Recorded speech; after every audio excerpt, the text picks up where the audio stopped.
सूर्यवंशी राजा नृग हूं। अरे मैं इतना बड़ा दानी हूं कि कोई आसमान के तारों को गिन ले, गिन नहीं सकता लेकिन शायद गिन ले। पृथ्वी में जितने धूल के कण हैं इनको भी गिन ले, लेकिन महाराज मैंने कितने दान किए हैं उनको नहीं गिन सकता। कन्हैया ने कहा अच्छा कितना दान किया? मैंने इतनी गायें दान की हैं। कन्हैया कहा तो फिर जब इतनी गाय दान की तो फिर गिरगिट बन करके कुआं में क्यों गिरे हो? इतने बड़े दानी हो तो यहां फिर क्यों गिर गए हो? इसका मतलब कोई बूढ़ी ऐसी गाय जो काम की नहीं वो नहीं प्रभु। पयस्विनी तरुणी शील रूप गुणोपन्ना कपिला हेम श्रृंगी। दुग्ध देने वाली तरुणी शील अच्छी सीधी गाय ऐसी दान नहीं की तो फिर आपका पैसा नंबर 2 का होगा नहीं प्रभु। तो फिर आप गिर क्यों गए गिरगिट बन के? तब फिर बताया कि महाराज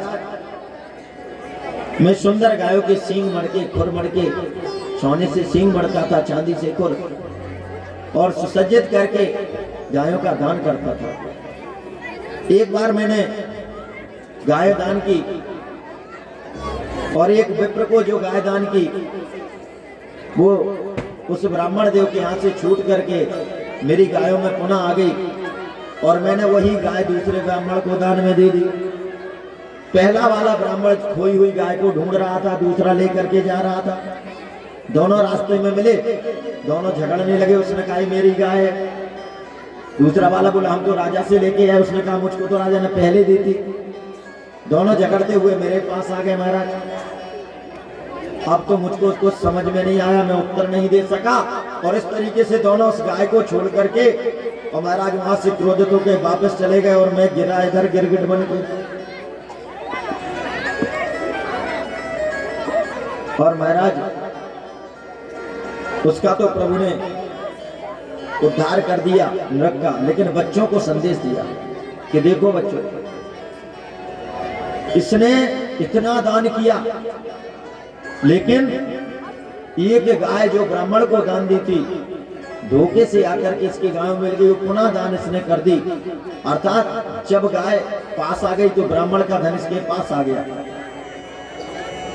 अर्थात धोखे से भी ब्राह्मण का धन आ गया। तो इसकी यह स्थिति हुई। यदि कोई ब्राह्मण का धन हरण करता है तो उसकी यह दुर्गति होती है। इसलिए कभी भी ब्राह्मण का धन हरण तो करना ही नहीं चाहिए।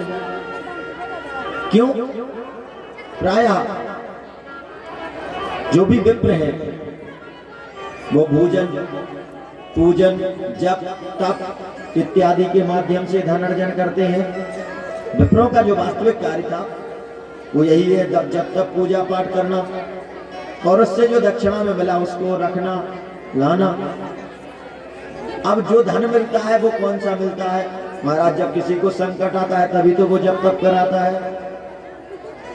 अर्थात जो भी व्यक्ति देता है वो अपनी अलाय बलाय लेकर के और दक्षिणा के रूप में उसने पंडित जी को दे दी। महाराज ये पूजन कर दो, पूजन कर दिया, हे भगवान हम इस बीमारी से ठीक हो जाए, लो पंडित जी दक्षिणा ले जाओ।